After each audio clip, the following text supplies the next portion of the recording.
Moi! Suomessa on tosi monta sanontaa, jotka liittyy hanskoihin. Ja mun täytyy sanoa, että Suomi on kyllä hanskojen luvattu maa. Kun mä suunnittelin tätä videota, niin mä huomasin, että Suomessa lähes kaikilla maakunnilla on omat maakuntalapaset. Siis millä muulla maalla on omat lapaset eri maakunnille?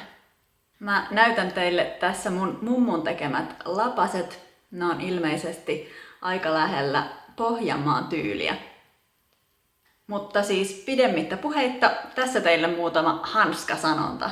Ensimmäinen sanonta on heittää hanskat tiskiin, mikä tarkoittaa yksinkertaisesti luovuttamista. Se voi olla luovuttamista jostain tehtävästä, yrityksestä tai vaikka parisuhteesta, jos on jo kauan yrittänyt, mutta jossain vaiheessa ei vaan enää jaksa. Tai sä voit sanoa esimerkiksi, mä en ole valmis heittää hanskoja tiskiin, mä haluan vielä yrittää pelastaa tämän firman. Seuraavaksi on lähteä lapasesta. Tämä tarkoittaa, että sä menetät jonkun toiminnan hallinnan. Sama tarkoittaa karata käsistä. Monet asiat voi lähteä lapasesta, kuten esimerkiksi häiden suunnitteleminen, netin mielipidepalstoille kirjoitteleminen tai alkoholin juominen.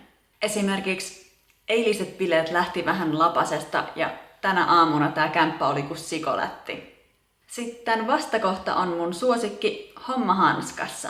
Tää tarkoittaa, että sulla on kaikki hallinnassa, joku asia sujuu hyvin ja sä tiedät mitä sun pitää tehdä. Eli jos sulta vaikka kysytään töissä sun projektista, sä voit sanoa, mulla on homma hanskassa, kaikki sujuu suunnitelmien mukaan.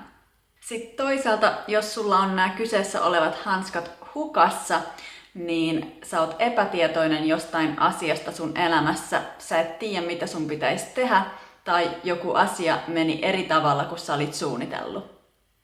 Suomessa sä siis voit kuulla sanottavan homma hanskassa, mutta hanskat hukassa. Esimerkiksi jos sulla menee työt päin mäntyä. Viimeisenä vielä yksi bonus, eli antaa tai saada rukkaset. Rukkaset on yleensä nahasta tehdyt lapaset. Jos sä annat rukkaset jollekin, niin sä torjut kosian jonkun lähentelyn tai ihastuksen.